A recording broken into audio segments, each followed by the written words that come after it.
The thing is before with the narcissism, me being a devotee of the other culture, a devotee of the false idolatry, I worshipped self. Mm-hmm. Now, at first it felt like a sort of the pilgrimage was very sort of meekly undertaken, for I was not a robust child athlete, nor was I a high school heartthrob. I was a sort of a broken and wounded little trickster in the world. And when I became empowered at puberty and attractive and potent and then famous, and it all was, I felt, evolving or growing, but one of my teachers would say inflating. It was inflating. Right. Like, it's difficult. If you've felt pretty worthless your whole life and all of a sudden there's a culture queuing up to give you sort of accolades and pat you on the back, and there's a sort of an endless cortege of fellatio suddenly available, it's difficult not to think that you might not be rather magnificent. Yeah. Now, the reason as a sort of a counterweight to the feelings of inferiority, I would have been I always knew something about Jesus. But my odd contemporary translation of that was, I want to be him. I want to be the savior. I want to be in direct commune with God. I want to lead. I want to be empowered. And then when the desolation came, the desolation and despair, when the grail came again, not like the adolescent. Yeah, it's interesting. I can actually relate to that a lot. I'm still at...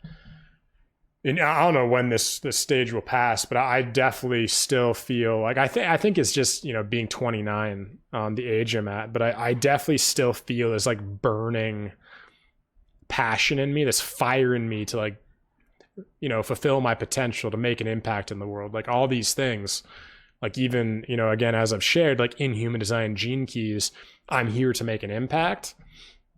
But I think it's your attachment to that impact is like in youth, in your 20s, when you're younger, your ego wants to make the impact. It's like you want to make the impact. You want impact to be made, and you want to be the one making it. And I think naturally what will likely happen in my life as I continue to grow, mature, and evolve, as we all do, I will likely get to a point where I still have a deep passion and yearning for impact, but potentially I will care less about the fact that maybe I'm making the impact. Like maybe I invest in a company that's going to make an impact, or maybe I donate to a charity that's going to, like, you know what I mean? It's like, so far, it's like, I want to be the one to make the impact. You even see it like, the Anton network, right? The Anton show, the Anton analysis. A lot of it is quite, in a lot of ways, partially narcissistic and self-obsessed. Partially that is because it has to be, because I literally learned the lesson the wrong way, where I had a company, Arc Vision Media, and then actually it turns out Jordan Peterson ended up coming out with Arc Vision, I think a year or two ago. So he pretty much literally took my company idea. And like, I just kind of like lost it, because I'll never be able to compete with using that name with him. Right. And so it kind of like taught me, okay, what do I have that can't be taken from me? And that in some sense is my name. And I know there's other Antons in the world, so there's a possibility someone else can create the Anton network too. But yeah, I'm hoping I end up being the most successful in the world at utilizing that name. But yeah, my point with all of this is like, I can definitely relate to Russell Brand, and just that drive to like make something of yourself. And a lot of the time it does definitely come from that insecurity. In my case, it was, seeking my dad's approval, and deep down, I still am seeking his approval. But also in Human Design Gene Keys, one of the prime archetypes I have is the archetype of essentially a transformational path from self-obsession into being, which is just relaxing. So it's like in the shadow, I'm self-obsessed, trying to figure out who I am, what I'm here to do, and have my own unique impact on the world. And there's going to be a time where that just breaks in me. It just, essentially I get so lost trying to find myself that there's something in me that just snaps open. And then it's just this calming thing where it's like, hey, like, you don't have to do anything. Like, you can just relax. Like, you're enough by you are, you're worthy of being loved.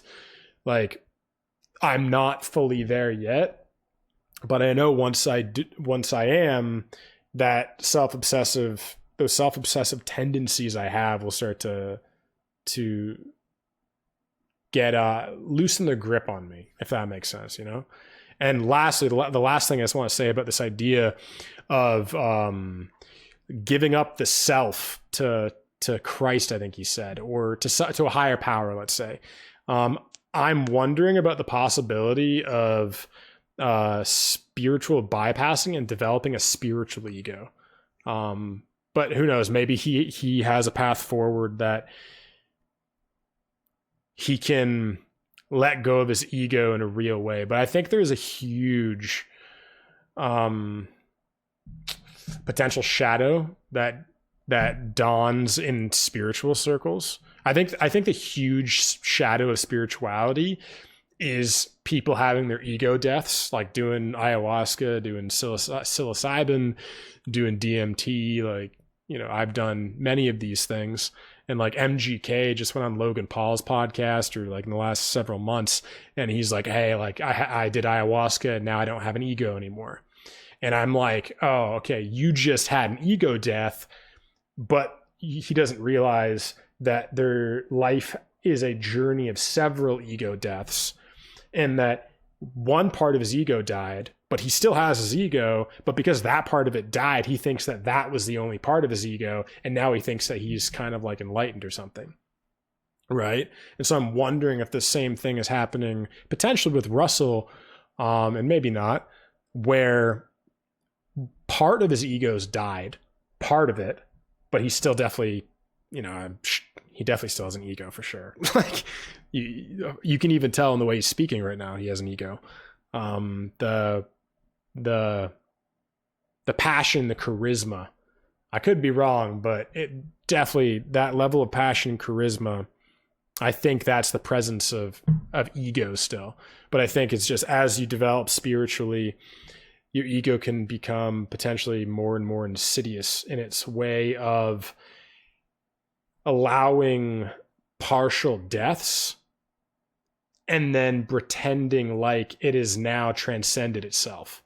If you guys want to check out another clip from this episode, click here. And if you want to check out more clips on this topic, click here. And if you want to check out the full episode that this clip is taken from, you can click the link in the description below. And that's it. So I'll see all of you in the next one.